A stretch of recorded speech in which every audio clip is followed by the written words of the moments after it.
బషీరాబాద్ నుంచే social economic survey ఇంటింటి survey చేశాం. ఎందుకంటే అప్పుడు ఉమ్మడి ఆంధ్రప్రదేశ్ లో రంగారెడ్డి జిల్లా అనేది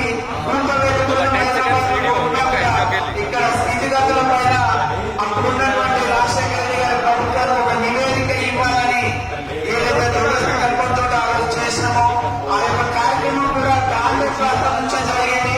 ఆ యొక్క కార్యక్రమంలో సుమారు 220 మంది జర్నలిస్టులు స్వచ్ఛందంగా వచ్చి 6 నెలల కాలంలో ఈ యొక్క రంగారెడ్డి జిల్లాలో ఉన్నటువంటి అర్బన్ ఏరియా మరియు రూరల్ ఏరియా మొత్తం కూడా సర్వే చేసి ఆనాడు ఆ రిపోర్ట్ ని మన రాష్ట్ర ప్రభుత్వానికి ఇవ్వడం జరిగింది.